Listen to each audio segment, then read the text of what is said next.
It's the Duffin Up Podcast. All right, Duff Daddies and Duff Mamas, we have Vaughn, a very, very special guest for you as I move the mic into the correct position because I was woefully unprepared. But we have on a very, very special guest for you. This man has started the Bryan Skavnak, and I hope I pronounced that right. If I did not, we'll do it later. But the Bryan Skavnak Golf Academy up in Minnesota. He has been incredible helping out the youth in Minnesota, not only through the Golf Academy, but also through a fantastic nonprofit called Be the Nice Kid. And I think we could have all used that back in the day, because I don't know about you guys, but kids can be absolutely ruthless, like ruthless. So without further ado, we wanted to bring on Bryan Skavnak. Bryan, how are you doing tonight? Hey guys, thanks for having me. We're having some fun here chatting tonight. Absolutely. First question. How many nice kids out of the entire group that you get, how many of the nice kids actually turn out to be a little bit of a mean kid here and there? Well, I'll put it this way. I teach golf next to a jail, so none of them have made it there yet. So that's good. So this is positive. We have made positive. We're doing okay.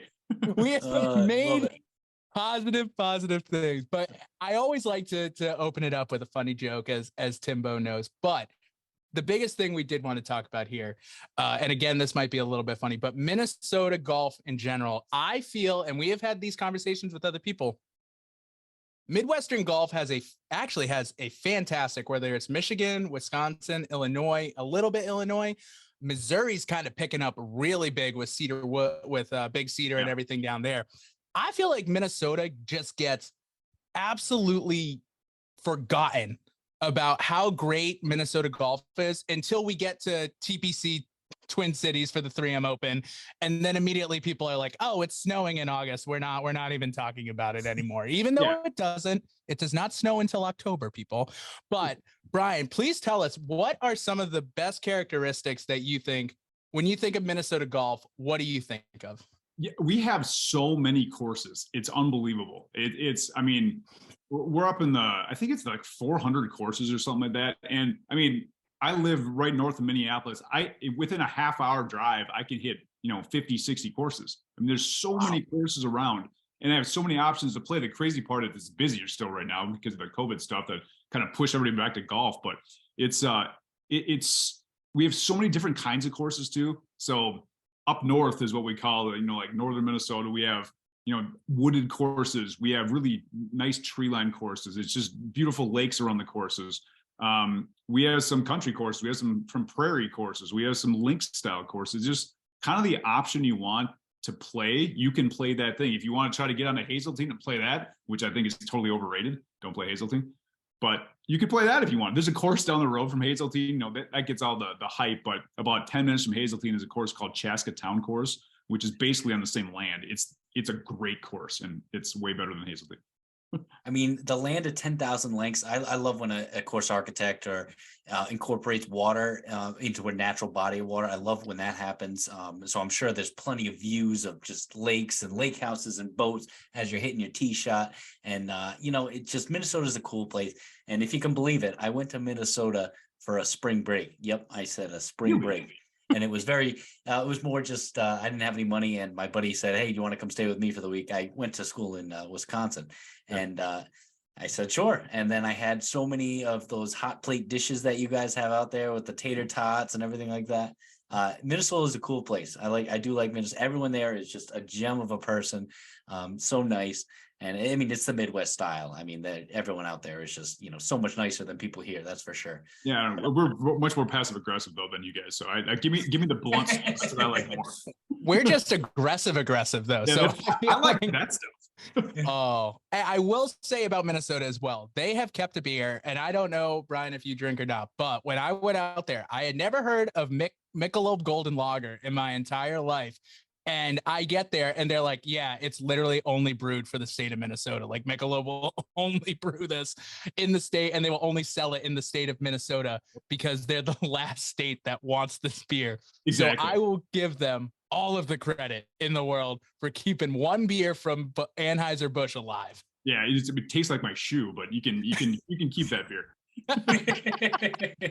Oh, it's incredible. We've all had those beers though that Oh, taste yeah. like I a mean, shoe, you start with natties. that. Oh. Yeah, you start with like college beers, then all of a sudden you try something different. Like, ah, this is way better, and I got a little more money now. I can actually afford a good beer, and yeah, for sure. Right. Then one day you hang out with your college buddies again, and it's just like, we're going back to Mick Golden, boys. Yep, exactly. Yep. Brian, I'm curious. Please tell the listeners what you are about with as far as the kids program goes. I don't know what to picture. Is it the drive, chip, and putt, which is like the only, the biggest kids program there is. But tell me about your program and what you're doing for kids and golf and the growth of the game. Yeah, I started teaching back in college. It was just a college job. There's a park and rec program going on. I got hired on. I just started teaching kids lessons, and I kind of fell in love with it. It was fun. It was like the recreational side of golf, which I like. I'm not a big part of like the competitive side. Now, if I have high school, college kids that want to really excel, I'll send them to my friends who teach. I'm like, you guys take them. I want to handle the kids and just have some fun with them.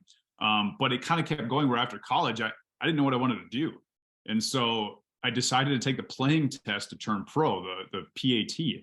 And I passed it right away. So I'm like, oh crap, I guess I'm a golf pro now. Now what do I do? And so I just kind of kept this thing going. My dad kept telling me to get a real job. I'm like, this is a real job, kind of. But throughout the summer, I tried to build this thing up more and more and more. And I did. And I kind of got lucky the kind of early, I don't know, what was that, early 2000s, mid 2000s. It was just kind of, it started jumping up, and I started kind of getting a lot of kids, and I taught 300, 400, 500 kids a year. And wow. it just kept going. And I brought my college buddy on to help me out. I hired, kids that had been in my classes before. I've been doing it now for like, whatever, 20, 25 years.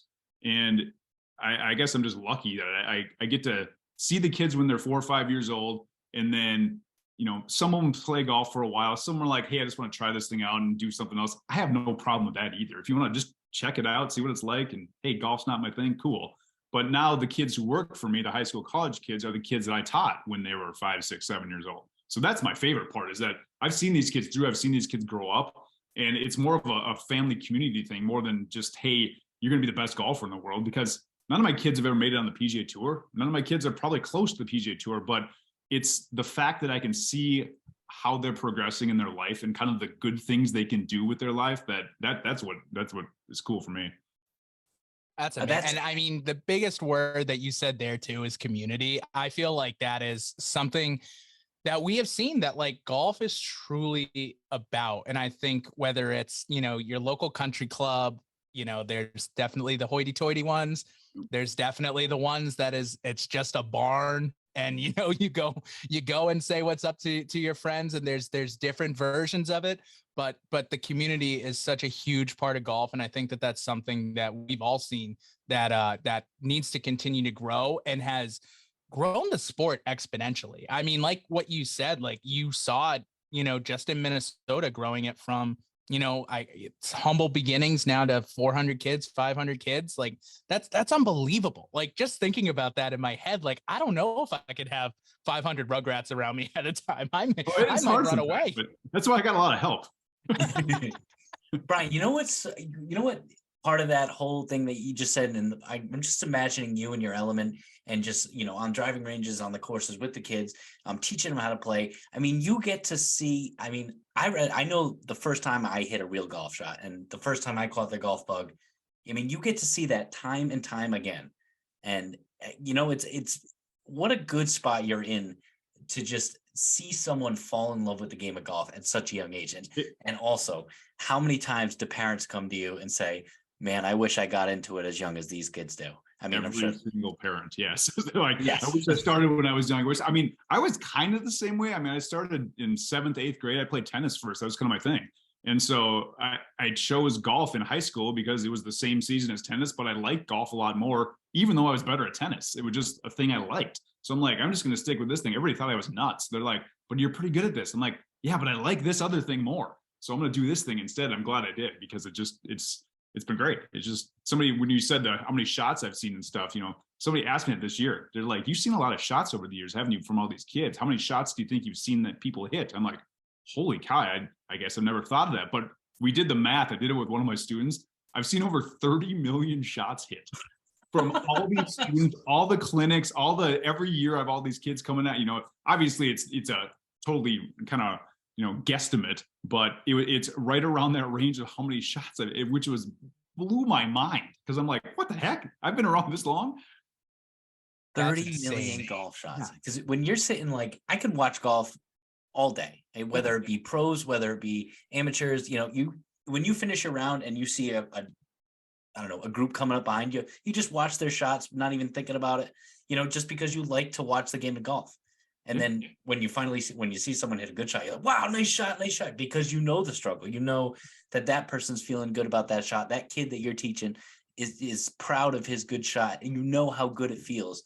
And you just get to live vicariously through them and just appreciate the shot that they just hit, whether it be someone on the course or that kid you just taught. I mean, what a cool spot you're in. It's really cool, just because, the kids, when they first start off, most people don't know what they're doing. You're not going to be good at this thing, whatever that thing is, and golf especially. And so the kids, they'll whiff, 2, 3, 4, 5, 10 times in a row. And then they'll finally hit one, and it'll go about, 15 yards ahead of them. And they're pumped. They're like, yeah. And then later on, they'll all of a sudden get one in the air. And they're like, oh, I got one in the air. And that progression is so much fun to see. Oh, the light bulb goes off and the bug is born. Another golf idiot is born, and we are. I love it. Drive yourself crazy. Yep. Yes. Oh my God. That's unbelievable. But yeah, Bryan, I would definitely want to talk about with that too. What is one of the biggest struggles? Because obviously there's different levels of teaching, and like what you said, you thoroughly enjoy kind of that younger getting into the game. There's other teachers who are like, if you are not a 74, if you're not a 2 handicap, I'm not working. Those are crazy people. But those are like actual PGA Tour coaches. But what would you say is one of the hardest parts about working with the younger kids who are just starting out, who maybe haven't caught the bug yet? How is it kind of the relationship there between you and them on that side? You have to focus so much more on not golf. That's the biggest thing when you first start. They're here for an activity. They don't know a lot about golf, so you talk about other stuff. And my biggest thing that really helped me, I guess, was that I talk more about them. So I'd say, hey, do you have any brothers and sisters? What else do you like to do? That's always the biggest one, is, hey, what else do you like to do besides golf? They're like, oh, I like to play soccer. I like to play football. I like to swim. I like whatever. And then you start to kind of get a picture of it a little bit. And then you talk about school a little bit, like, what grade are you in? And, what's your favorite subject? And, hey, do you like candy? What's your favorite? Do you like gummy bears? Do you like chocolate? And you just keep it going. And you almost keep their mind off of the thing they're trying to do, because the thing they're trying to do is the hardest thing. It's the thing that you're like, man, I got to get this little kid, this 7-year-old kid, to hold this metal thing and make this golf ball go up in the air in front of him. It's nearly impossible at first. And so you simplify it as much as possible. Once they're comfortable, then it's easy, because now they're like, oh, I'm just kind of hanging out with other people. This guy's interested in whatever, my life is about. They don't tell me that, but I can see it. And then you start to show them some basic things. And once you show them the basic things, for the adult classes, I teach adults too. And I tell them, I said, after this first lesson, everybody's going to be getting the ball up in the air. And they look at me like I'm insane. They're like, no, we're not. I've been playing golf for 10 years. I can't get the ball up in the air hardly at all. I'm like, no, you'll get it up in the air. And once I show them those couple things, the very basic things, then they'll start getting the ball up in the air, and they're mesmerized. But it's a thing where I think where we screw up in golf is that there's so much crap in our head that tells us we're not good at this thing, we can't do this thing, and all these things that could go wrong. And once you realize, if you just strip that stuff down and get back to the basics, it's way easier. And the analogy I use for the kids is, you wake up in the morning and it might be cloudy outside, but the sun is still out there somewhere. You can't see the sun, but the clouds are covering that sun. The sun is still there. We're not trying to recreate in the golf swing. We're not trying to recreate a new sun. We're just trying to clear away the clouds. And once we clear away the clouds, it becomes way easier to actually hit a golf ball. And I say this to the adults, but I demonstrate it for the kids. That's the biggest thing. I was about to say, if you could get thoughts out of my head when I'm trying to hit a golf ball, like I'll give you all of my money. Like that's my job. I coach a high school girls team, and you want thoughts in your head, you try to coach a 16-year-old girl, and they got everything going on. And so I tell them, I'm like, here's the deal. I'm going to caddy for you. You're not allowed to choose anything. You can't make any choices and you can't have any emotion. I'm going to give you the club. I'm going to tell you the shot to hit, and we're going to try to play. And when I do that, especially with some of the players that have played a little while, they typically play one of their best rounds of the year, because you strip it all down and you take the stuff out of it that screws us up. And that's the thing about golf. We sabotage ourselves all the time in golf, and that's the stuff that screws it up. So basically, you're the high school golf version of Michael Greller right there, where like Jordan Spieth just wants to hit every single ball and like as far and as hard as possible. And Mike's like, why don't you take this club instead? That's not the thing. Yeah. Bryan, first of all, thank you for breaking that down to me like I was 5, because I still think like I'm a kid. So that's perfect. I'm going to be using that. It's honestly, we need to think more about golf like when we're 5. So that was incredibly helpful. Right. I absolutely agree. And Bryan, so I'm curious, when you get someone who comes to you for a lesson that maybe has been working with another person, and they start going, oh, this person told me to do this, this person told me to do this, this person told me to do this, and they're doing something completely wrong. How do you kind of decipher like whether to change them completely, or do you kind of just break it down like lesson by lesson, like, all right, let's change this lesson, this lesson? How do you start? Yeah, I try not to change people completely much at all. If they really need it, then they really need it. But I ask them questions at first. And first of all is, what do you like about golf? Why do you play golf? All that stuff, just kind of the basic stuff. Again, kind of like the kids, to get to know them a little bit more. And then you kind of key on the things that would make them happy in their game. So some people are like, hey, you know what? I just want more consistency, which is everybody, because everybody says, I want more consistency. Of course you do. Everybody, right. I do too. Right. But what's that consistency? Is it, constantly getting the ball up in the air? Is it making solid contact? Is it eliminating the really terrible holes? Is it, taking away one side or the other? Like, okay, I don't care if I hook the ball, but I don't ever want to slice the ball again. I've done that sometimes too. People are coming to me, they're like, just take out one. I'm like, okay, let's take out one. And that's fine too. So you got to kind of key in on the things that would make them the happiest when they play. And once you realize that, then you can kind of build the thing around it. So sometimes it's super easy. Sometimes I'll have a group lesson. I teach a lot of group lessons now for adults. So it's a lot of 6-8 people at a time. And I can see someone down the line, doing something while I'm talking to someone else. And I'll just shout down there. I'm like, hey, yo, Austin, do this, move this thing instead while I'm talking to this person, because you can see it.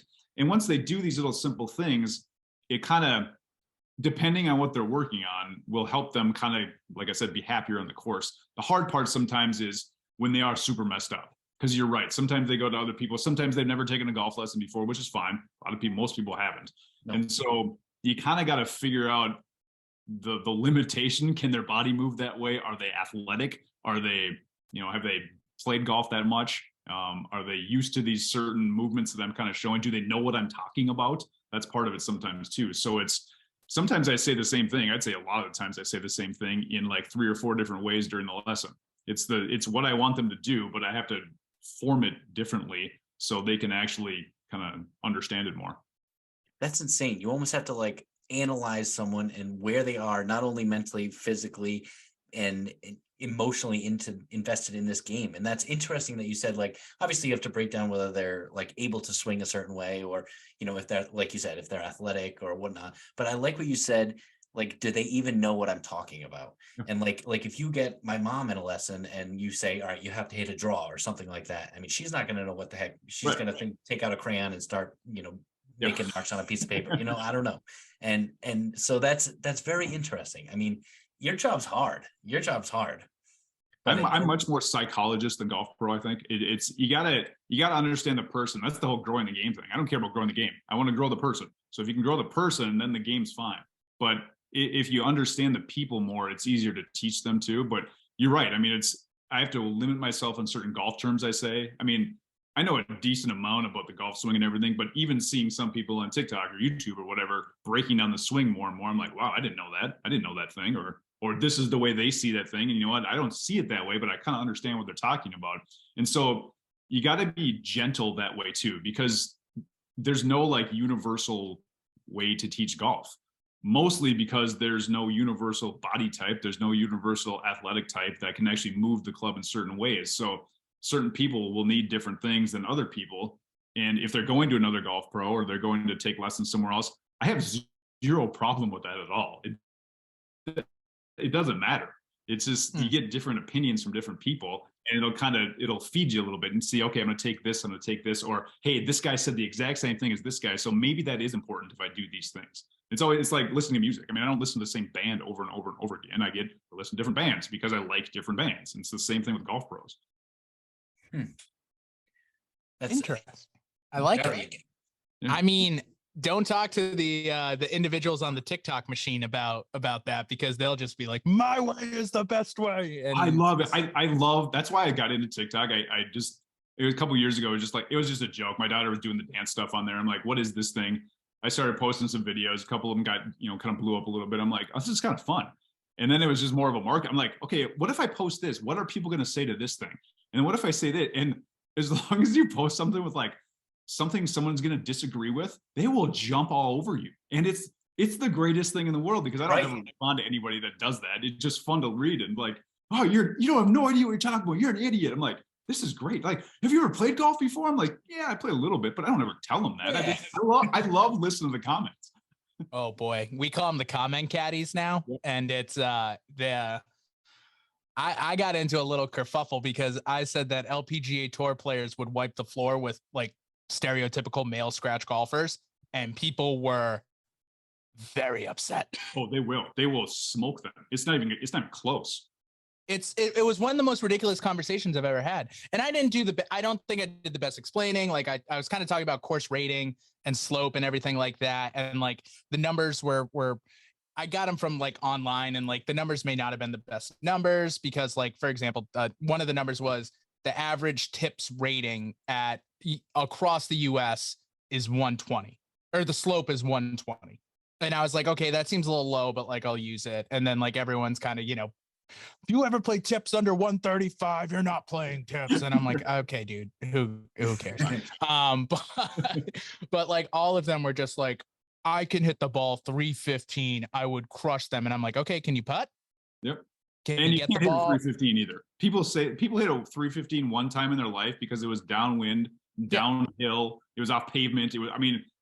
People don't hit the ball. You bet your butt that I'm going to say that too then though. But like,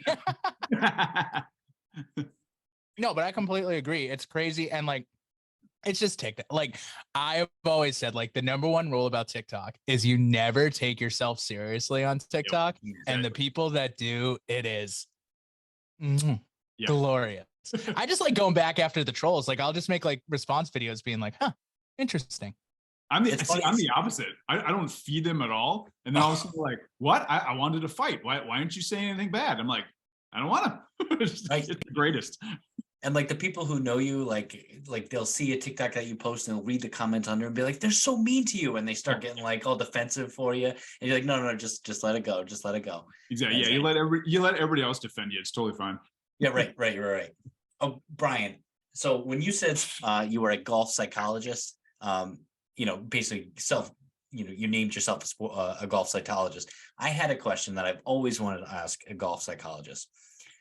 How do you, as a golf psychologist, when you're on the course and you are in one of those rounds where you just cannot get out of your own head, you basically just give up on the round, or you're just so angry, or I don't know if you get angry, but you know what I mean? You just cannot seem to get out of your own way mentally. How do you personally, as a golf psychologist, get out of your own way? I try to find the good thing. I narrow in on that one thing. And you're right. I mean, there's rounds I play that are brutal. And you're right. I when I was younger, I used to get mad all the time. I was the kid who slammed the clubs. I never threw clubs. I was a slammer.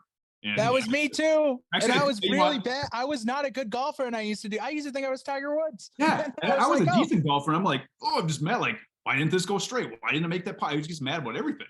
And you quickly realize, you're like, man, if I keep doing this, nobody's gonna want to play golf with me. So I better change something here quick. And I remember I think it was like sophomore year or junior year in high school. I did throw one club. I got mad. I chucked my putter after I missed a putt, and I bent it. And once it bent, I'm like, okay, it was like the light bulb. I'm like, I got to stop doing this stuff. And obviously, as I get through high school and college, you're still going to have those emotions and stuff. And I still got mad and everything, but it starts to calm down, and you realize I don't want to look like an a-hole on the course all the time. So I'm going to, change this around a little bit. But now when I wish I could play more than I do, but when I do play and the rounds I play that are just not so good, I always zero in on the good thing. And the good thing might be from the hole before where you're like, hey, you know what? I blasted one out of bounds, to the left. But my next drive, my third shot off the tee, I actually hit pretty well. I felt pretty comfortable with it. My biggest thing physically is I check my hands, because the more you get into your own head, the more pissed off you get, the more, angry you get or anxious you get, your hands get tighter. And so if you can follow your hand, and once your hands get tight, it follows up your arm, it gets into your shoulders. It's kind of, I tell people you're losing your neck because they go like this and all of a sudden their neck is gone. And so I say, check your hands. I say this to beginner kids. I say this to adults. I say this to my scratch players, check your hands. And the looser your hands are, the more the club can move itself in the direction it wants to move instead of you controlling it, because the control is what screws us up. If we can just let it go, it's a lot easier. So I guess two things: find the good thing first and physically check your hands. Because if you can relax your hands, you can play great golf. What's your Venmo? I'm just going to Venmo you for that. I was about to say, very similar to the advice when we had Evan from the Par Train on, and he's very, very good at that. And I love his podcast too, but that is like very, very similar to, instead of thinking about what you did bad, which is what 98% of golfers do, you need to think about how good of your shot was. And the problem is, every time we watch the PGA Tour, all they're doing is talking about how terribly they're playing, and they're shooting 62. Exactly. Like, it's the most ridiculous. Like, I just want to, sometimes I want to, like, if I was there, I would want to like grab Jordan Spieth and be like, stop talking like you're playing bad. Yeah, you're on pace for 65. Yeah, that's the crazy, because it's all relative. I'm like, my playing bad is different than your playing bad, different than Spieth playing bad, different. That's the thing too. So you got to have realistic expectations at the same time. So like, I am never ever going to be good as anybody on tour. I'm a PGA pro. I will never ever be on the PGA Tour. I'm not good enough. I know that. And people Champions Tour. We could get there. We could get there. I'm close to the age, but I'm not close to the ability. Being a PGA pro, do you think you have shot your best round ever in your life? Oh man, that's a good question. This is fantastic. We've never asked this question. No, I think I can go lower. So I've shot 67 about 5 or 6 times. That's my low. I played a round so I had a goal for my whole life. I wanted to play a 9-hole round and shoot under par with no pars. That was my goal. And of course, it's just a stupid thing or whatever. It was ridiculous. But so you wanted like 6 birdies and 3 bogies. And that's what I did. So I played a round a couple years ago that I had 6 birdies on the front 9, and I had 3 penalties too. I had let's see here. What would it have been? I had 6 birdies, a double, and 2 bogeys. I hit 2 into the water. I recovered 1 for bogey. The other one I made double. And I had 3 putted from like 15 feet on the last hole to make another bogey on this easy par 5. And so, but when I was done, I looked at my students that I was playing with, some high school, college kids. They're like, what'd you shoot there? You had a lot of birdies. I'm like, I don't know, because I don't ever keep score. And so I kind of tallied everything up. I'm like, oh, I guess I was 2 under. And they're like, but did you have any pars? I'm like, I don't think so. And so I counted back, I didn't. And then I parred 10, and then it was kind of over. I didn't care anymore.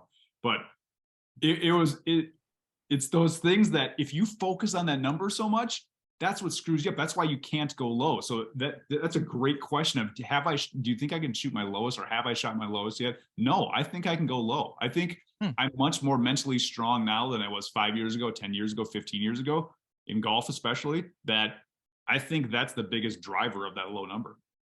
I'm glad you said no, because I think that should be everyone's answer, because I do too. If not for you, what are we doing here? If we're not trying to get better, then what are we, at least, it's a great game. I love the game, but but no, it's gotta be the challenge too, because like one of my mentors, my teacher, when I first started getting into this, and he was the guy who kind of taught me how to teach, he said, Bryan, what do you want to shoot? And at the time, I think my lowest round was like, I don't know, 74, 75. And I said, I would love to shoot par. I would love to shoot 72. That would be great. And he's like, why didn't you say 68? I'm like, well, I guess you're right. I mean, I'd love to shoot 68, but he said, no, why didn't you say 68? And I told him, like, because I don't think I can do it. And once you get, boom, that's the interference. You get that blockage out of there. You realize, hey, I think I can do this. Then you can do this. And like a month later, I did it. I shot 67 a month later. That's awesome. That's unbelievable. It's great. It is so much a mind F all the time. It's that's what golf is. It's a great game. It's challenging. It's fun. It's community. And if you can realize that your brain controls all of it, you can play much better. You have just opened up so many new avenues, because my goal every time is to break 80. I mean, I break 80 maybe once a summer. And my goal should not be, I mean, I've shot in a couple 76s, like things like, but my goal shouldn't be to break 80, because I've done that. My new goal should be to shoot par, or like you said, even lower. Yeah. I mean, it's just, thank you. I kind of like that. I think that's great. I really like that, because you don't have a number in your head. You're just like, go low. Like if you go out there and you're like, I want to go low, versus like, I want to shoot 79 or I want to shoot 89, or like, because you see them all the time, like the breaking chant, like all of them do, like breaking 100, breaking 90, breaking 80, breaking 7, breaking par. Like, I just think like, hey, I want to go out there and I want to shoot my best score. Like, I think like that's a much better mindset, because you're not looking at your card. Yeah, you break it down even more to like, okay, this next hole, I just want to make a par. Or this next hole, I just want to make a bogey. You know, people always think they should par every hole.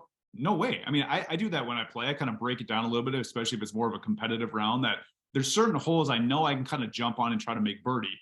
And there's certain holes I got to be a little safer, because it's just a hard hole. I'm going to try to make par. And if I make a bogey, okay, that's cool. And so if you break it down a little bit, even smaller than the number, because we always gravitate towards the number anyway. So if your lowest round, you know, if you're trying to break 80, and once you get to that, you know, 3 holes left and you're like, ooh, all I got to do is go bogey, bogey, bogey, and I'm breaking 80, that jumps into your head then. And then you don't do it, obviously. But we gravitate towards comfortable, and it's not comfortable kind of breaking that number. So if we just say almost the opposite and go, I want to shoot 10 shots better than last time. I taught a guy once that we had a lesson on a Saturday and a Sunday, and he was playing the next week. And he's like, Bryan, I just want to break 90. That's my biggest goal. I'm like, all right, let's do it. And so we had this lesson. It was a terrible lesson. I didn't really communicate very well. I couldn't get through to him. He wasn't swinging very well. I said, just come back the next day. It's on me. Let's just do this again. And the next day was a little bit better. I kind of got him going a little bit. And he comes back on the following Friday or Saturday, whenever he played. He's like, hey, Bryan, check this out.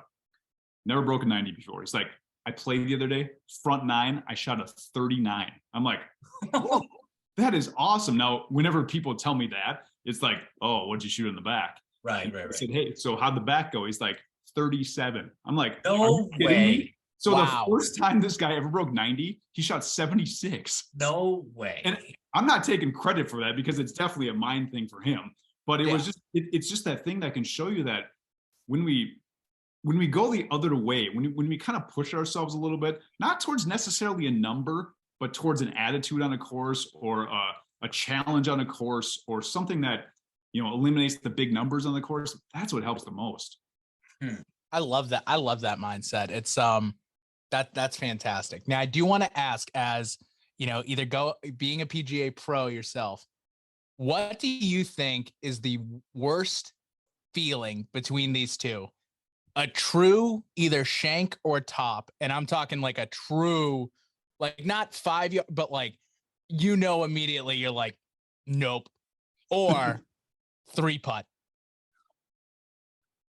Man, the worst. So I was doing a playing lesson last year, and it was a par 3, and I cold shanked a 6-iron. It was with one of my students, and they kind of looked at me. I'm like, I can do it too, I guess.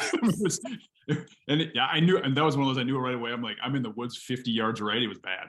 And so, man, I do hate 3-putting. I'm a good putter, so I do hate 3-putt. I'm gonna go with 3-putt on that one, just because I hate it. And it's gonna happen, but I hate missing putts. I absolutely despise 3-putts, because they were such a huge part of my game for so long. Tim knows I used to have like the Will Zalatoris, you know, that video of Will Zalatoris taking his putter all the way, like literally figure 8ing. Like that was me back in the day. Like I just had the putting yips.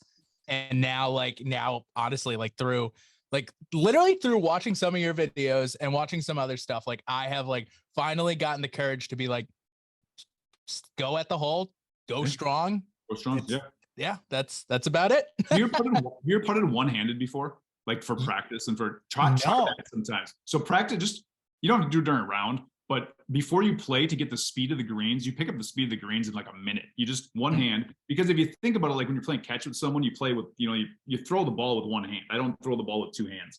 And Right. so it's the same thing. Your dominant hand's taking over whatever that dominant hand is. And you just kind of go back and forth one-handed, a few putts, 5 or 6 putts, and you'll start to get the feel of the green. And then when your other hand goes on, your non-dominant hand, don't let it do much. Let your dominant hand just kind of do the most part, and then the other hand just kind of guides it a little bit. It's along for the ride. Yeah, exactly. It's along for the ride, and it makes it so much easier because it's that one thing you already know how to do is taking over the dominant side. I should be paying you. I should be paying you right now. I know, seriously, right? Like we're just having lessons. Like who needs Rick Shields when we got Bryan in here? Now, Bryan, you're surrounded by golf. You have made it into a career. I'm sure you don't play as much as you used to because you're just so involved in teaching golf. Do you still love the game like you used to? I do, because I get to meet new people all the time. And that's the best part. It's just I love playing courses because they're beautiful, but I love the game because it's the people, and the people are what drive it. And so, yeah, you're right. I played like, I don't know, maybe 10 times this year, something like that. I just don't play much. Sorry, I gotta let the dog out here in a second. She's barking at me. But yeah, it's everything I see about the game, and you can learn about the game is from the people that play it. And so you can see how they act. You can see what it does to them. You can see how they're happy when they make a good shot. The people drive everything for me. I mean, I see that sign right behind you. I don't know if people can see it. Yeah, here, I'll move on to take the dog out. Is the sign right behind him? It's just plastered right up against his wall. It says, "Take the time to do what makes you happy." And if it doesn't make you happy, why do it? I mean, it's obviously there's things that we got to do that we don't want to do, but golf shouldn't be a work thing. When you're at work, you work. When you're at golf, enjoy golf. Because if you don't enjoy golf, go do something else. Go play pickleball or something. That's right. Bingo. Pickleball, huge game now. Huge game. Yeah. Very competitive amongst the olds. That's sure. Yeah. I mean, it's like the leading injury of like old people too. It's like everybody tears an ACL now because they're playing out of everything too. It's mini tennis. Yeah, it is. Have you? So at the gym I go to in the morning, they have this pickleball league, and it's the older people that go play it. It is intense. I mean, it is like smacking the ball back and forth. They're screaming. You can hear like echo in the gym. I'm like, whoa, all right. I guess at least it's something to do. I guess. Arthur, you won't fart. That was out. That was out. No. Then they kind of like complain to each other. I'll be right back. I gotta close this thing up now. But yeah, you're right. It's just I don't know. It can help with golf though too. I mean, it's one of those things that if it's a skill or a movement, it's gonna help with golf. You've ever noticed our older generations, I feel like maybe not like so much competitive, but boy, they are like, my mom used to talk about how when she used to play with like, not like people her age, but like a little bit like 15, 20 years older, in like women's golf, they were the most competitive people. And they would call out everything, and then they would cheat their butts off too. Yeah, exactly. All for just to save face mostly, or the I usually make that putter. I usually play a lot better, or just those excuses. But you're right. It's so crazy competitive that I don't know. I've never been that competitive of a person, so I don't. That mindset's not me. Yeah. No. Well, speaking of competition, I don't know if you saw. But we did. I have been bringing this up because it helped us gain a little bit of followers. But I don't know if you saw the 46 controversy from the scramble on the TikTok machine and the Instagram. I watched the YouTube video with the short game with Mr. Short Game. I still don't believe a single word that the guy said to him. But I wanted to get your take on like how. Think from my point of view, even with 2 mulligans in a throw, virtually impossible to shoot that low. Like literally almost impossible. So I'm not sure what you're. It was 2 mulligans in a throw. That's the part I didn't hear. So that's per person, 2 mulligans, 1 throw. I thought it was going to be string.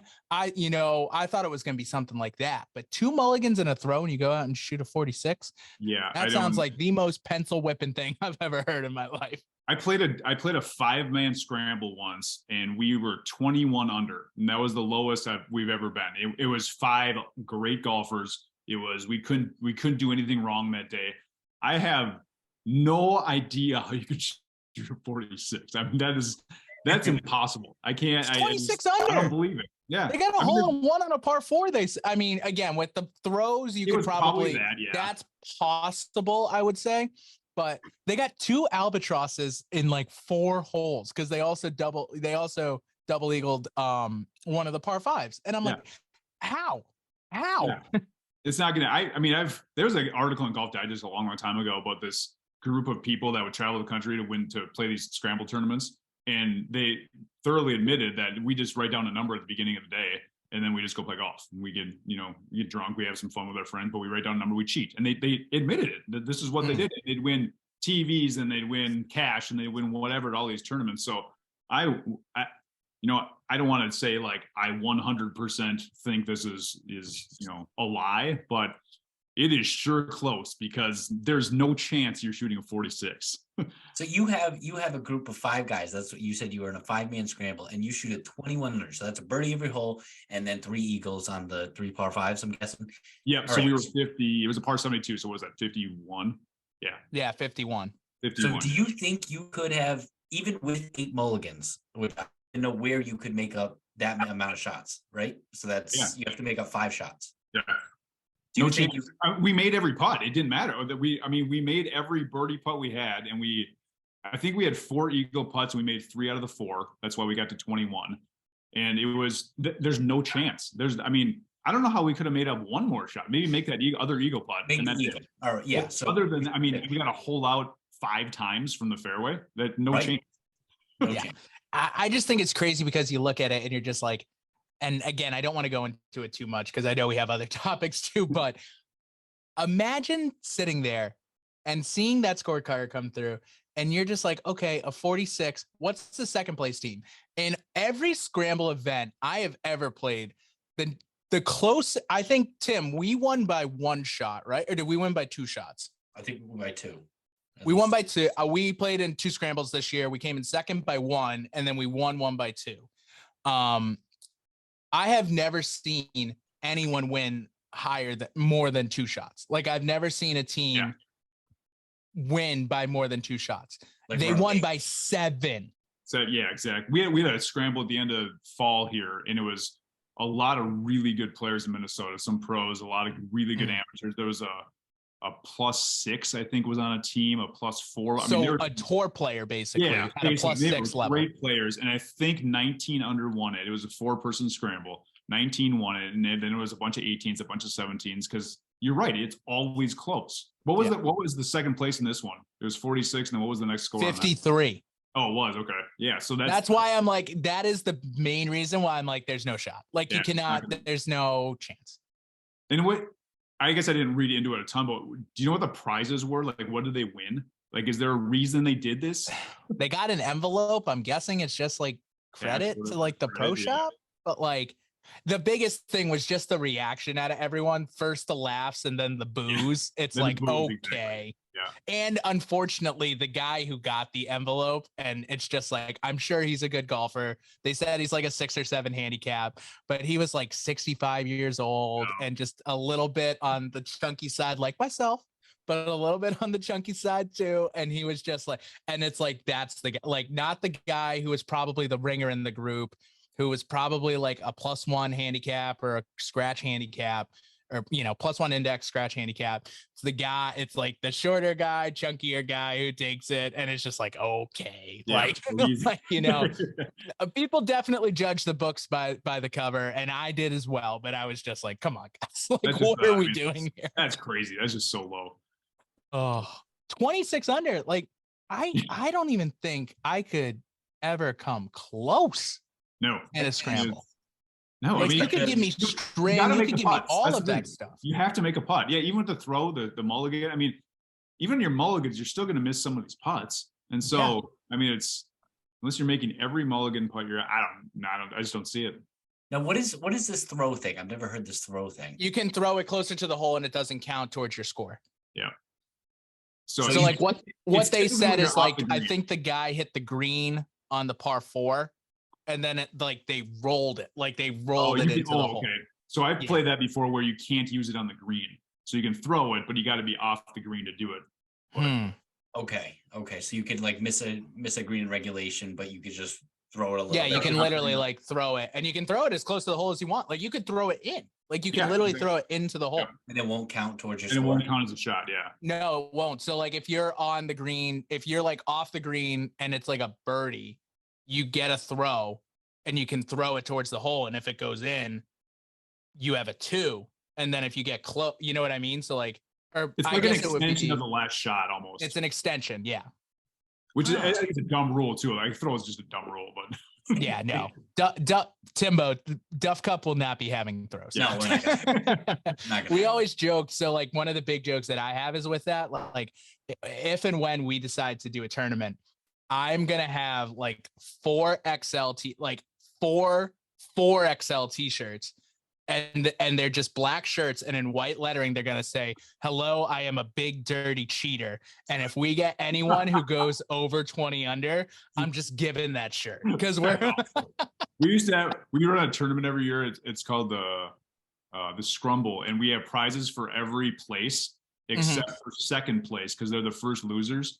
And so everything, and it's a 2-person event. It's not a scramble, but but every prize is staggered. And so the 8th place prize might be better than the 4th place prize. So you can't cheat. You don't know what other people are shooting. That's so unreal. At the end, you add it all up and you're like, oh, okay. So I came in 9th. Crap, I came in 9th, but you know what? I won an envelope of cash. And this person who came in 4th won a golf glove or whatever. And we have upper and lower divisions. So we have, based on the skill, there's no handicap. So based on your skill level, if you're not very good anyway, the lower division is a mirror image of the top as far as what you can win. And so if you're the top in the lower division, you're going to win first place cash or whatever. But when you said that for the cheaters, our last place prize is always vacuum cleaners because they suck. And so that's awesome. I like Tim, that. we may have to steal that. That's incredible. That's great. It just makes people not cheat. I've seen tournaments like that before too, where they'll pay out like 1st, 5th, 10th, and 15th or whatever. And they'll play this, first we'll get a little bit more, but everybody else will kind of get the same amount. And that way, again, you don't know where you're placed and you can't cheat. Yeah. Just do your thing. That's awesome. I've never even thought of that. So like you won't have any live leaderboards or anything because then people will be like, oh, then I love exactly, yeah. You can manipulate or whatever, but no, you just turn it in at the end. It's the surprise factor too. We had another tournament once where we did that, where we had a big like buffet dinner afterwards, and if you placed in the odd, so like 1, 3, 5, 7, 9, you got to eat the buffet dinner. But if you were an even number, you didn't get to eat. You had to go to the shack and get like a hot dog or whatever. No way. That was one of our greatest prizes we ever did. That's so funny. Wow. That's so cool. I mean, I've heard of steak and hot dog dinners. So that's pretty, I don't know if you guys, I'm sure you guys have heard of those, but that's funny. So it has nothing to do with where you finish. Like, it's not even like the top half. Nope, didn't matter. It was odd or even. Yep, it was. You just didn't want to be even. Obviously, it was, and the hard part was sometimes you'd win a tiebreaker, and to win that tiebreaker, you'd bump up to the even place, and then you could eat. You're like, no, we want to stay. I don't want to win. That's hilarious. Oh man, that's unbelievable. But I know. I mean, I don't kind of want to switch topics, so we're gonna kind of stay on like funny topics right now. Yeah. As a man from Minnesota, and us being from Massachusetts and Rhode Island, we live in states that get cold. Freezing? Am I freezing? Did I freeze? Uh-oh. Well, Tim, okay. Tim, you froze. But the 3 of us all live in states that get cold. It builds character, people. It builds character. We are funnier. We are better people in general when you live in a cold state. We're humble. We're very humble as well. But one of the things I do like to ask about it is we have all experienced frost delays. And they are Not my favorite thing in the world. I have a very big conspiracy theory about them. But Bryan, as a man that also has grown up in a world of frost delays, what are your thoughts on frost delays? So when I worked at the course, I strictly kind of teach now. And so when I was with like the assistant at a course, it was our superintendent that basically it could be like 40, 42 degrees and he'd come in like, don't let anybody out, it's frost delay. I'm like, how is this a frost delay? Like, I mean, like, isn't frost like form at 32? Like, I kind of like, I'm not dumb, but I'm not smart either, but I gotta kind of figure this out. And so I'm like, but I think he just liked to say everything was a frost delay just so he could kind of stay out there a little more and work on whatever you need to work on without the golfers annoying him. There's so many things that I know people say that when you step on frost, it'll break the top of the grass. And so it'll create like, if your shoes will step on it, it'll create like brown shoe prints basically because the grass breaks and then it's hard to grow back and all that stuff. I've also seen though too, where courses just let you out and then they worry about it later on. And so I don't know. Is it a revenue thing? Is it a thing that, to really ease up on the grass? Our same superintendent always said that too, where, it'd be like, there'd be no frost, but once the sun came out, the sun rays would push the cold air down to the grass and the grass would form this frost. I'm like, is that true too? I have no idea, but I don't know. What's your conspiracy theory? Oh my God. My conspiracy theory. It's the greatest thing in the world. Frost delay was created by big golf with the role of the government as well. And everyone just, they want all of the elites to get the early tee times. So then once they're done, they can go into work while the rest of us schlups have to wait until the frost delay is over, because you know what? We are just the normal people. We are working class. We are middle class. We are normal people. So we have to wait while, those guys get snuck out to the 13th hole and they can go and play around and no one can see them because they're way back on the course. And meanwhile, we're waiting with, our hands down our pants for an hour because, it's a frost delay. I don't believe it. I don't believe it one bit. I'm kind of on your side like that. I like that. That's pretty good. That's a good theory. We had our same superintendent when you said that, like just kind of our normal people were, we had a call once during this, we started letting people out after this frost delay. And I got a call and the guy's like, hey, Bryan, there's someone in the bunker in the 13th hole with a gun shooting at the sky. I'm like, what are you talking about? He's like, no, I think he's like duck hunting or something like that. I'm like, from the bunker? And so we found out later on, it was our superintendent who was laying in the bunker during this frost delay, duck hunting. He was actually duck hunting. I'm like, what the heck? So I think you're right. I think there's a little conspiracy in this thing. I have never been so happy of my conspiracy theory before in my entire life. This has proven it. I also took a video. I don't know if you saw it. We did a video of I did like what is it? A duet or a stitch. Sorry, I did a stitch of a video of a guy literally playing in ice. Like it was not ice, but it was like the ground was covered in snow and ice and everything like that. And I was just like, this proves that frost delays are a conspiracy theory. They are a false flag. Okay. They are a false front flag about all of this stuff. And I will not have it anymore. I won't have it. We heard once too, where like the frost delay goes like, I don't know, like beginning of October through like, beginning of November, depending when the course is closed. But if it gets too cold, then you can have a frost delay. I'm like, what does that mean? How can you not have a frost delay? That doesn't make sense either. But when do courses like in Massachusetts and Rhode Island, when you guys close down for the year? November, December, usually like first, I would say, Tim, what would you say? First week of December usually is like the last. Then courses make like temporary greens and you kind of you throw a hole in the middle of the fairway in front of the green. And then you kind of just, but yeah, you're right. But some courses don't even close. Like there's a course called Cranston Country Club and they just play no matter what. I mean, oh really? Wow. Okay. It could be snow. I have like a temperature limit now. I'm too wimpy. I don't want to like my hands get cold. I don't want to play in like 32-degree weather anymore. I don't want to do that. So if it's below 45, I'm not playing. Below, and that's saying a lot. You're from Minnesota. I mean, you guys are tough, and that's saying a lot. But I definitely understand. Sometimes it gets to be like, especially if it's windy and cold. Yeah, that's the hard part. Yeah, and then, but if it's just cold, If it's just you're right. That's a good point. If it's cold and it's sunny and that's okay, then you're right.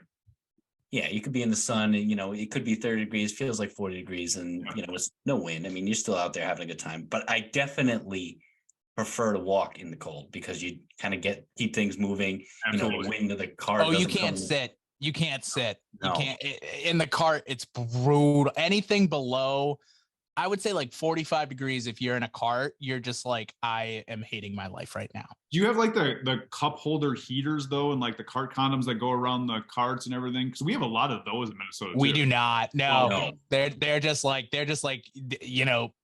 God wills it. Get out there. If you die, you die. Sorry. It's nice knowing you. Now, are you a walker or a rider? What do you like to do? I'm a walker. I play golf with my dad a lot, who's a rider. So if it's a certain course, I'll ride with him. But I love to walk. I actually think I play better when I walk too. 100%. Yes, me too. You can kind of think about your shot a little bit as you're going there, or kind of approach the situation a little bit more. Plus, it's an excuse for a little bit of exercise. Plus, it's just I don't know. I've just always preferred walking, and I carry. I don't have a push cart or anything like that. I like to carry my bag, and sometimes I just won't bring all my clubs either. That's the best part. I'll bring like 5 clubs. I'm like, let's see Sunday bag. Yep, Sunday bag yep.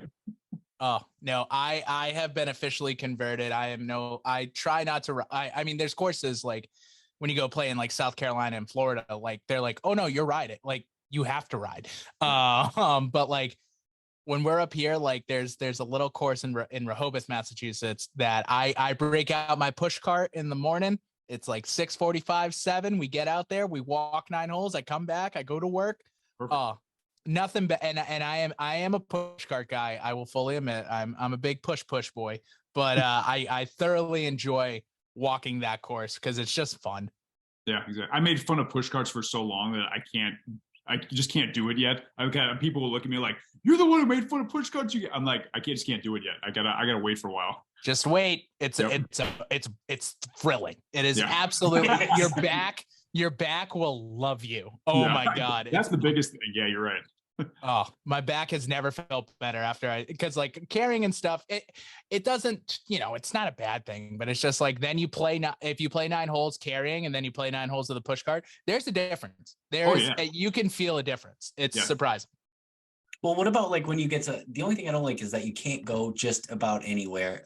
So you can't go a lot of places with a push cart, just like with a cart. Like you can't. I just like to take my bag to the tee box, put it right next to the tee box, get my clubs out and go, and then I have to walk back to the cart path.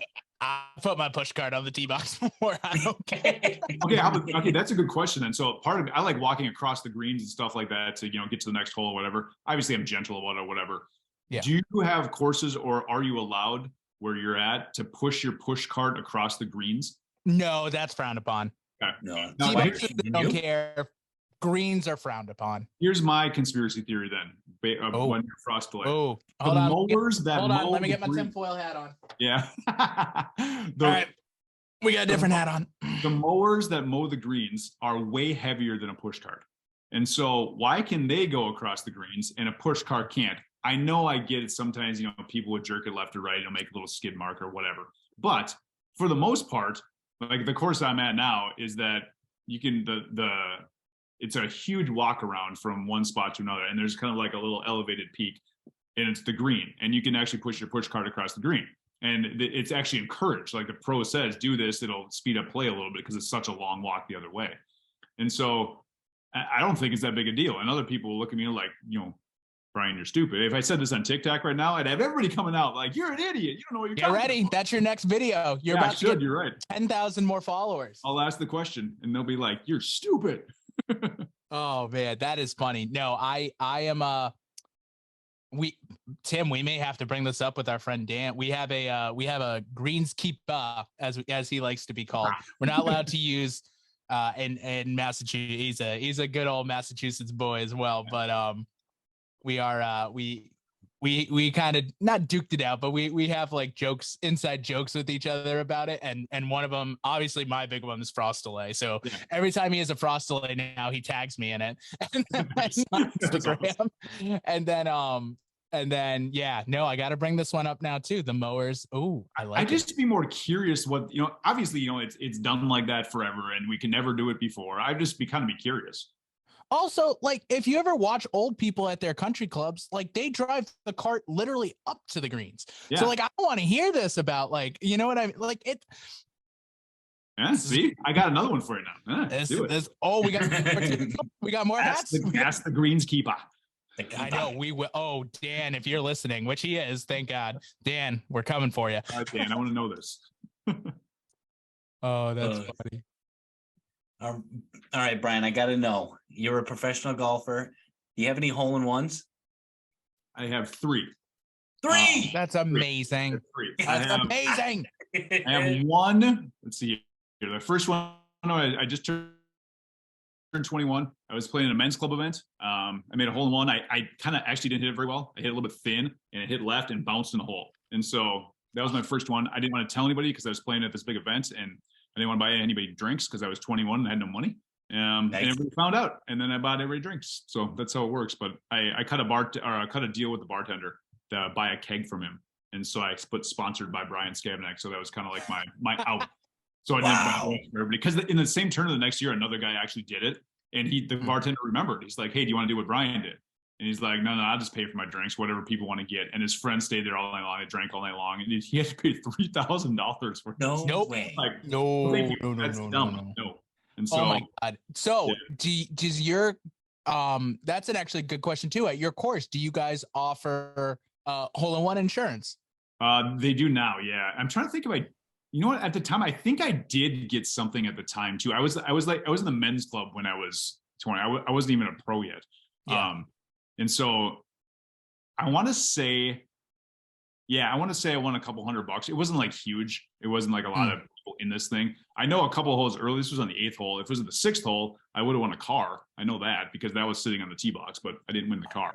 Imagine that you get the hole-in-one on the wrong hole. Exactly. I'm just thinking about this now. Yep. Oh no.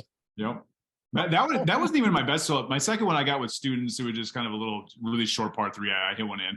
My third one was last year, and 2 years ago, and I was playing with my girls' golf team, and our event got canceled that day because the other coach forgot to tell his team that we were actually playing. And so he called me. He's like, "Hey, Brian, I forgot to tell my team, so we're not coming today." I'm like, "That's cool." So I told my team, "We're gonna have practice. I'm gonna play with you today."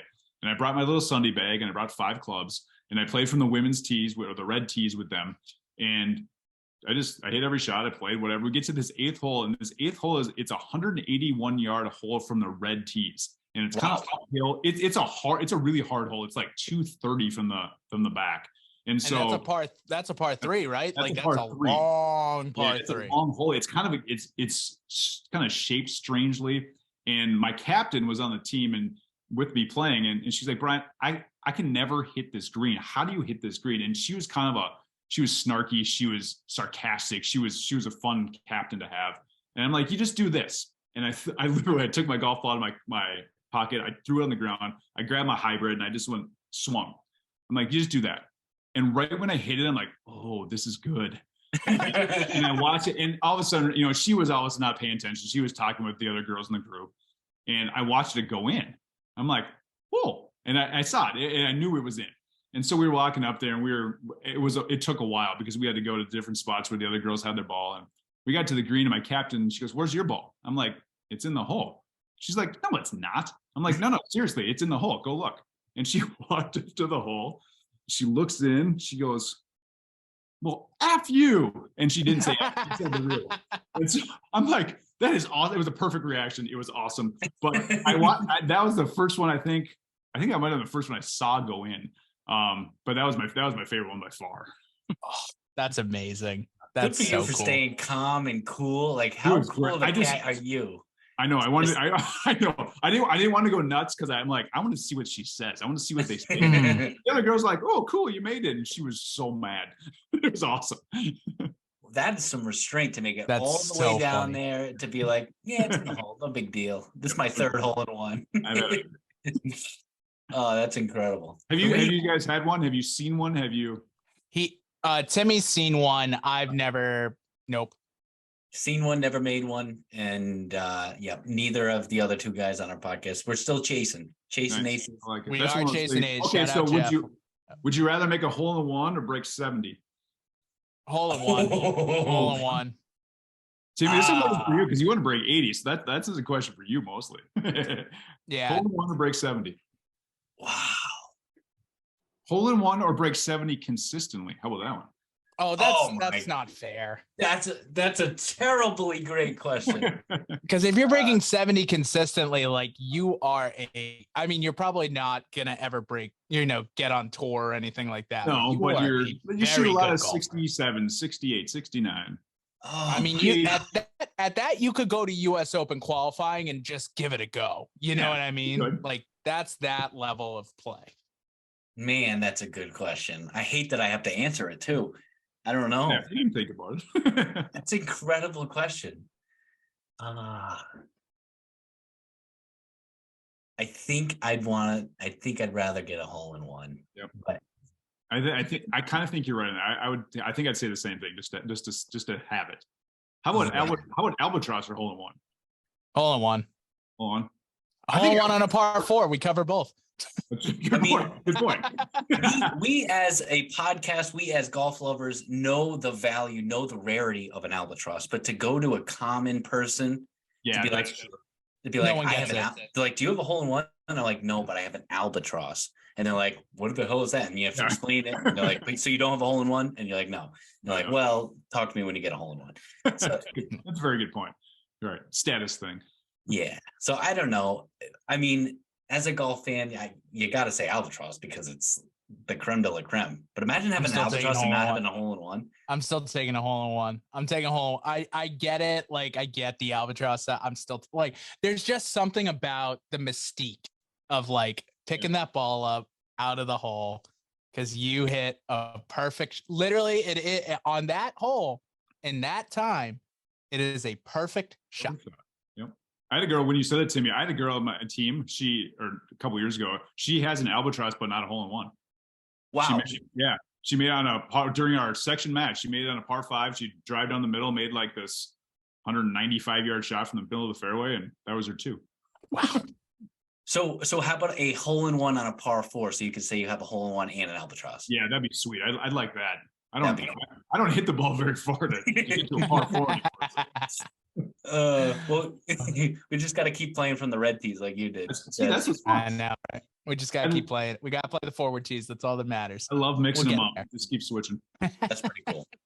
I mean, for a lot of people, like they technically are. They not technically are. They are handicap rated. Like if you're a 30 and over handicap, I can't tell my dad that because he is a 30 and over handicap, but I can't tell him he can't play there because he'll get very mad at me, and I'd just rather not deal with that. My dad finally moved up. My dad's 76. He just finally moved up this year. He got to the point where he's like, Brian, I just don't hit it as far anymore. Like, and when you hit driver 3 wood at evergreen, that's not fun. It's not. No, it's terrible. It's horrible. My dad plays from the golds now. My dad plays from the old man tees. Once he turned 65, he's like, "Yep, we're in. We're in. We're playing from there from now on." So he plays from there. I'll do the same thing. I'll just go up with him, like just make him comfortable. I don't care. Let's just go play it. I don't care where I play from. No, that's a good thing. That's definitely a good thing. That's fine. I'm still stuck on that breaking 60 or breaking 70 and hole. That's a fantastic question. Breaking 60 or hole in one, I'm going breaking 60. No, you can't. That is where I'm like, okay, like 59. Oh, just once, just breaking 60. Or that's a good question too. Would you rather shoot 159 in your lifetime or make one hole in one in your lifetime? That's a good question too. Well, 59 would be a course record, me. And if you could state where it was too. So like, if you're good enough to like Monday, like, because some crazy amateurs go out and they Monday qualify for the PGA. Like it's nuts. Yeah. Like they go out and shoot 7 under and Monday qualify for a PGA Tour event. It's insane.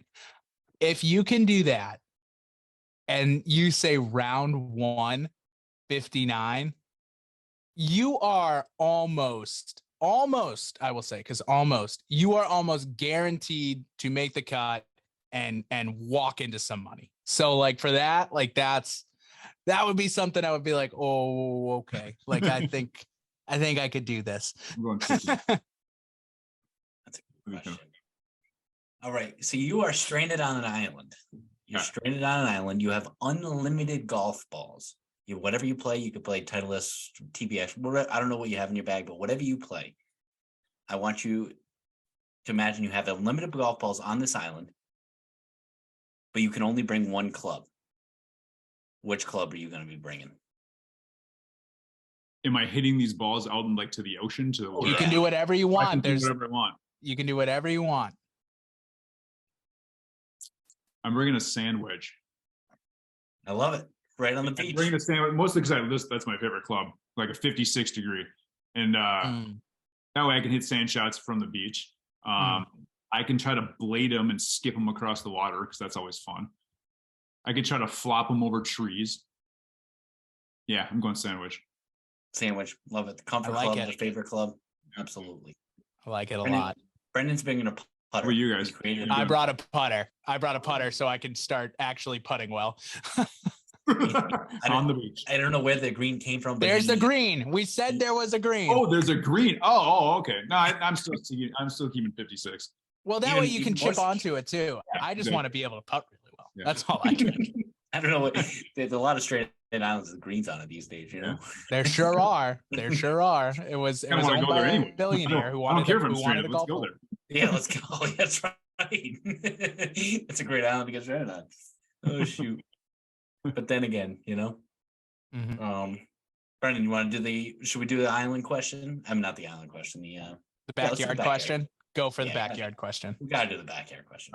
All right. So take a peek into your backyard. I want you to imagine a golf hole that you've seen on TV that you love, or a golf hole from your local muni that you love playing over and over, your favorite golf hole that you would want as your backyard. This backyard comes with all the scenery, all the accoutrements of this said golf hole, whether it's Pebble Beach and the rocks and the whatever, or Augusta and the azaleas or whatever. You can only pick one hole for this backyard hole. You can play this hole over and over. It's your backyard, of course. Which hole are you going with? Ooh, that's a great question. Like what springs into my mind right away is 12 at Augusta. But Golden Bell. I'm trying to think. Let's see here. That's a really good question. 12's the par 3, right? Mm-hmm. Yeah. Man, I got to think about that one. That's a good question. Because I have played courses I got to play Whistling Straits this summer, and it was awesome. And there's a couple of holes there that I'm like, it was just the backdrop, the scenery, the weird bunkers, Did you play both the Straits and the Irish course, or just the Straits course? Yeah, we played. We played 7 rounds, and so we played all the other. We played what are the other ones are called too? Why can't I think of that right now? Like Wolf Creek or something like that. Yeah, the ones across the street or whatever. But I love the Irish was I actually like Irish. I've heard the Irish course is beautiful as well. Irish is awesome. There's a couple par 3s on there. I'd probably throw in my backyard. Man, 12 today. I think at 12, just because it'd probably be more challenging too. That's what I like. You can hit different shots as that goofy kind of narrowish green or wide, but not deep. Right. So I think I'm going 12. And then plus you can kind of look off to the left and see what people are doing on 11, if that my neighbor's yard, because that'd be right there. Yeah, they got 13 over there. They got 11. Exactly. Be good. I'm right there. Well, you can't see 13 anymore since they moved the tee box 50 yards back. Yeah, it's way the heck back there, isn't it? Yeah. They were done with everyone. Have you been there before to see anything? Tim's going this year. Tim is going this year. Way to go. I got a practice round. So I got Wednesday. I got the par 3 tournament. That's the best time to go. Yeah, we had the first time I went, it was a practice round. We got rained out. So we actually were there for an hour. We didn't get to see the par 3 stuff. But here's the little secret. As a PGA pro, I get into the Masters for free. And so so that's part of the that's one of the huge perks. And so I'm like, whoa, no way. And I literally show up to the gate, you show them your card and you get in. That's what it is. They give you a ticket. You can do it every day. Obviously I can't get down to, there every year, but I've been there a couple of times and it's awesome. I went with friends. I'm gonna go play that PAT test just to do that. I know. Just to do that. Wait, but you can't bring anyone, right? I can't bring anybody. You used to be able to. You used to be able to bring a +1. Certain tournaments you can still. Part of the thing is I can get in any tournament I want. for the most part. I mean, there's a couple I can't still, but like Ryder Cup, when the Ryder Cup was in Minnesota in 2016, I had a friend, or actually a girl on my team, and her parents, they lived on the 10th tee box. And there's only like 3 or 4 houses that are here on Hazeltine on the 10th tee box, kind of across the road.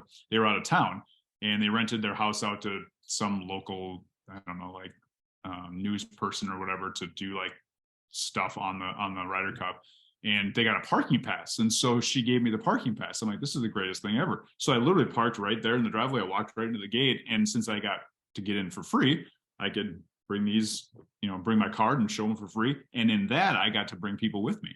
And kids got in for free. So I had contests to bring kids that I taught. I'd bring them around for the day. And then the next day I'd bring a different group of people and a different group of people. And I brought my own kids, and it was the greatest thing in the world, because I don't think if it was anywhere else, or if I had to take the shuttles and do all this stuff, and not to some, hoity-toity about it, but it just takes a lot out of the day. And it was so easy because of the parking pass. It was great. Yeah. That's unbelievable. So yeah, I'll teach you guys some golf. We'll get you down low enough to pass the PAT, and then we can go to the Masters together. Let's do it. Boom. Seriously. I mean, that sounds like an absolute dream. Oh my God. And when Tiger wins his next one, we'll be right there. Yeah, exactly. You better do it soon. I know. We got to pass it like this year. Yeah, exactly. Oh, shoot. All right. We're switching gears here a little bit. These next 2 questions, 0 about golf, not a lick about golf. Perfect. All right. Do this one first. Yeah. Bryan, what is a smell that is not considered to be a good smell by most, by maybe all? A smell that is pretty much terrible to most of the public, but you secretly like. Oh, I thought you were gonna just go bad smell. I was gonna say Nickelback's music, but all right, let's see. Don't do that. No.